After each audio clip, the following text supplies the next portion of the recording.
Hello, Al Pals. This is Big Al. Welcome to Big Al Presents. My thoughts on Ahsoka Season 1. The series has wrapped up its first season, and I don't like to give my thoughts until the season is done. And I know that a lot of other channels have been talking about this series since it started, both positively and negatively. Lord knows they're talking negatively. Uh, but I'm going to give you my thoughts, you know, from my mind. But of course, before I do that, caution, possible spoilers. In fact, I knew there's going to be spoilers ahead. So you've been warned. If you don't want to know anything, now's the time to turn back. Ahsoka, of course, is about Ahsoka Tano, who is the former Padawan to Anakin Skywalker. They went their separate ways during the Clone Wars. She kind of gave up being a Jedi, but of course it doesn't stop her from wanting to help people.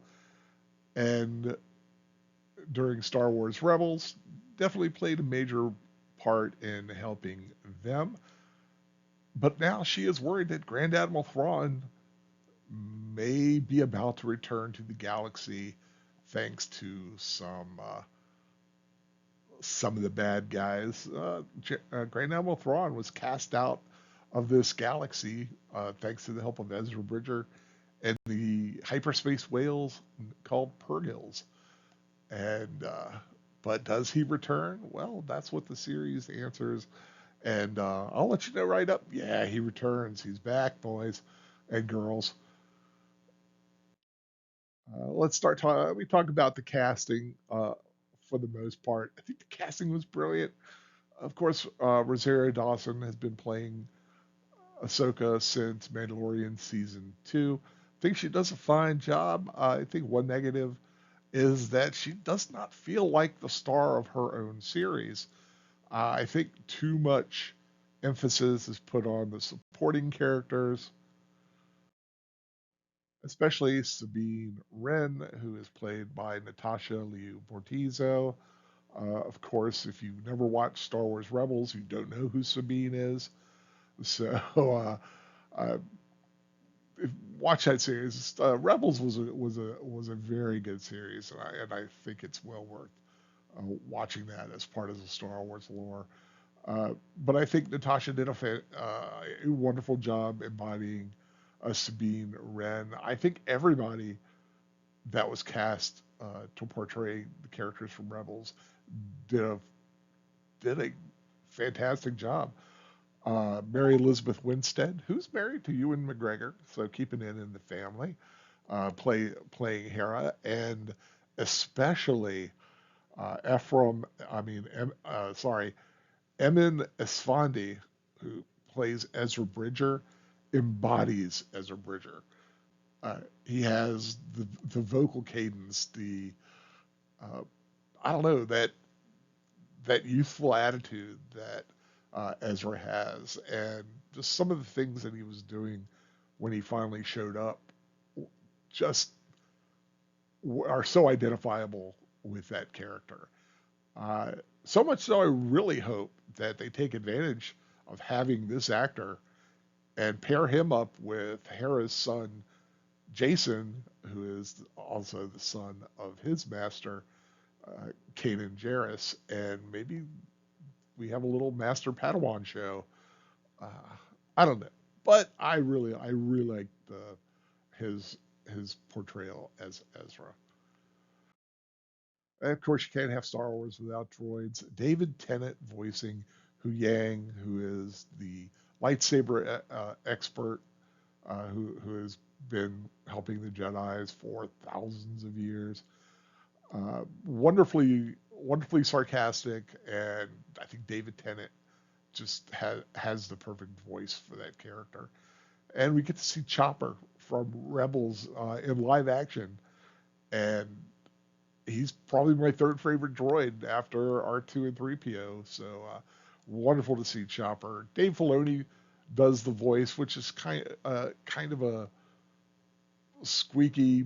You can almost understand what he says, but not quite. And but it's kind of fun to see him brought to life.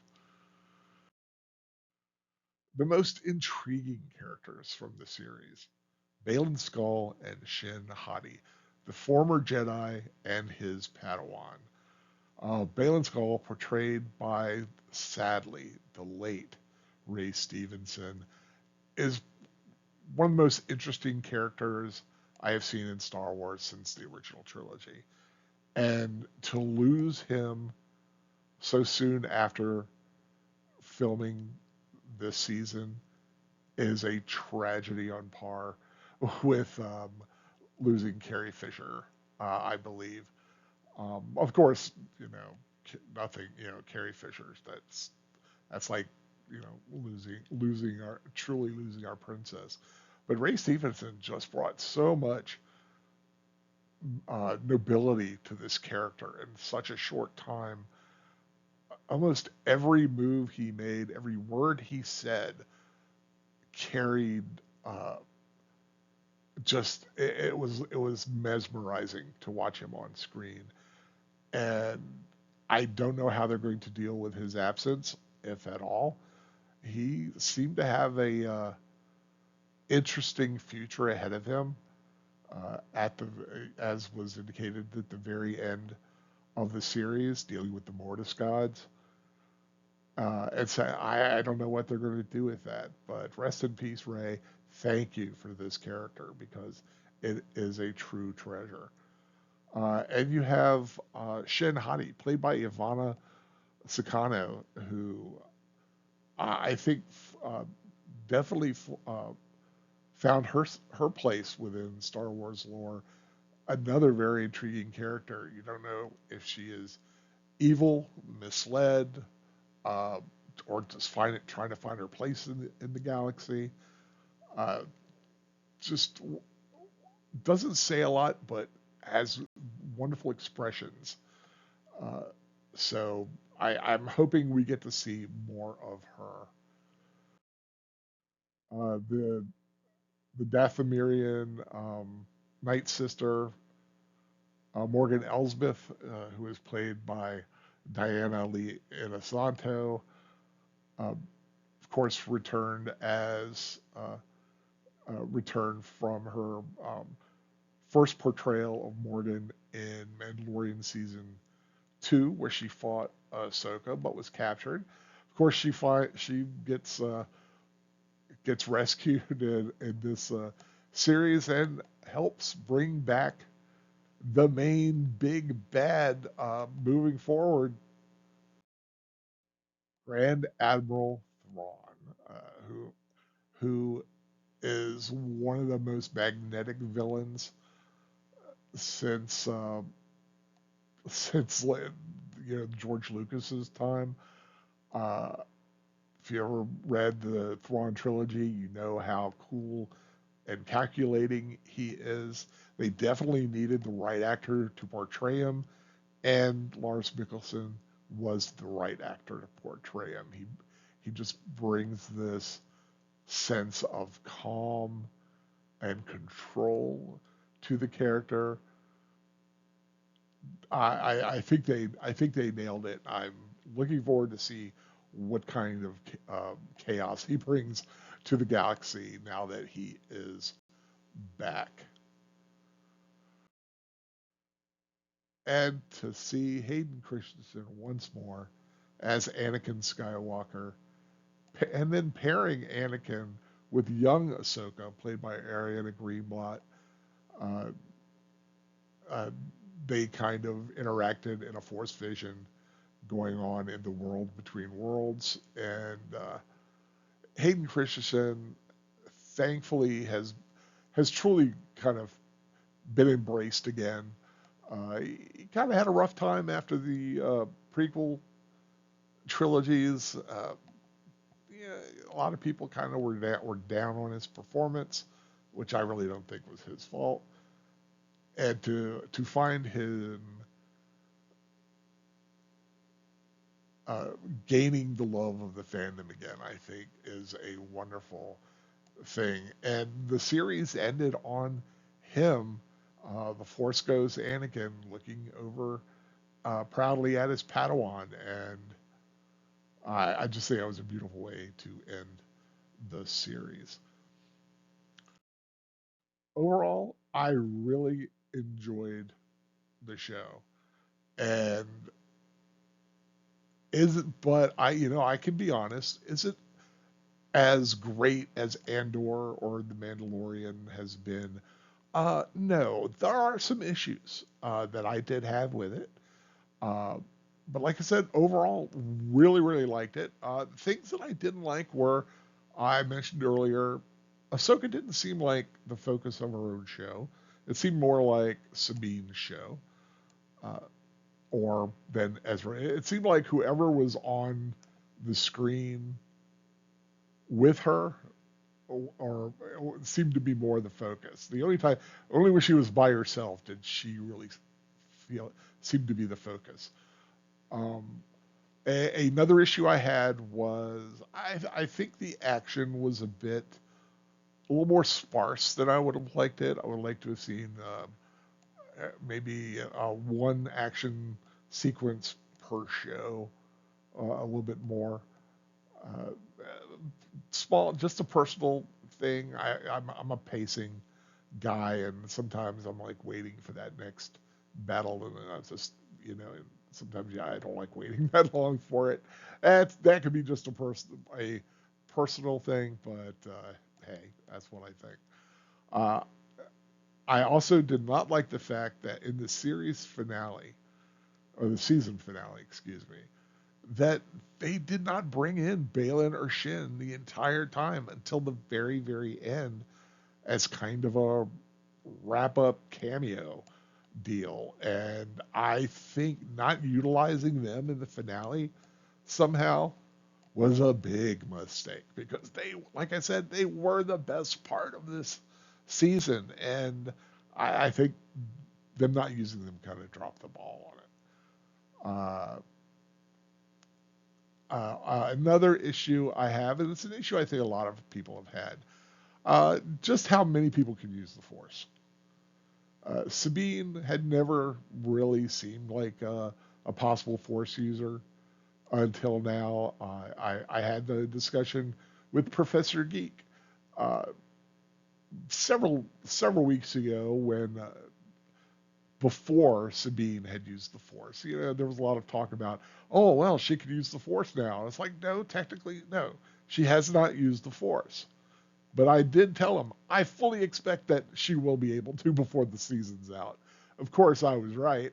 Um, and then once she got it, she seemed to manage it pretty well. Explain it? Never. They never did. I think they need to explain it somehow. Is she? Does she have a slight midichlorian count enough to maybe trigger force abilities? I don't know. They never said it one way or another. And the last thing I had, which is kind of a little a niggling thing, I don't even know how many people really may have caught it, but the character of Merrick, who is an Inquisitor, he's the guy there with the double bladed lightsaber. Ahsoka kind of dispatched him during a fight, and he kind of burst, and all this dark energy kind of blew out of him and went somewhere.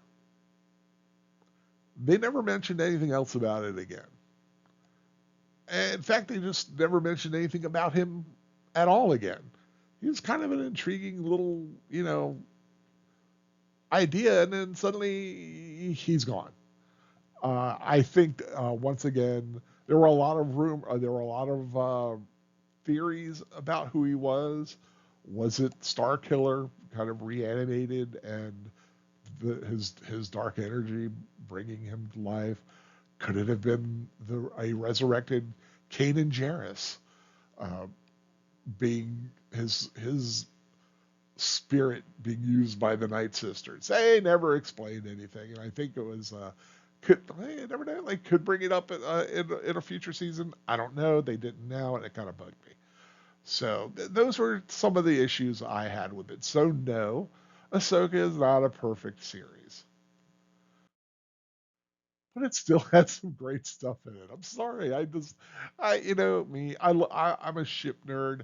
Uh, seeing the live action Ghost, seeing Thrawn's Star Destroyer, the Chimera, in live action. I love the design of Ahsoka's starship. And though they're not ships, they're awfully cool. The Purgils, the hyperspace whales, who are able to navigate into hyperspace. Seeing them brought to life, it literally was beautiful. Special effects in the series, top notch, of course. Uh, a lot of elements very creative. A new alien race called the Nadi, which were I think really adorned. They're kind of like these little snail creatures that befriended Ezra when he during his time in exile. I still have very good feelings about the future of Star Wars. I know a lot of people don't, and that's sad. And I'm sorry about that, but I do feel good about where Star Wars is going. Am I expecting perfect? No. I don't think anybody should expect perfect. We can hope for perfect. I think we got pretty much near perfect with Andor, so I know Disney can do it. It's just like I said, I got to take it a series at a time. But with Ahsoka, mostly hits, a few misses. What would I give it though? My rating for Ahsoka is 3.5 stars. Uh, a regular 3.5. I wouldn't say it's a strong 3.5. I think it's a comfortable 3.5. I wasn't tempted to give it 4, and I really wasn't tempted to go as low as 3. I think 3.5 is where I would definitely place the series. Uh, so those are my thoughts on Ahsoka. I really liked it a lot. I can almost say loved it. Um, yeah, maybe not loved. Really, really, really liked. So looking forward to season 2. Wondering what they're going to do about Balen Skull, Ray Stevenson. Uh, just so tragic to have lost him, and to see where that character could have gone. Uh, just sad. It really is. But I hope you enjoyed my thoughts on Ahsoka. And of course, I'll be there for the next series when it comes out. So don't worry about that. And if you haven't subscribed to my channel, Big Al Presents, hope you do so. More reviews, rewatches, rambles in the weeks and months to come.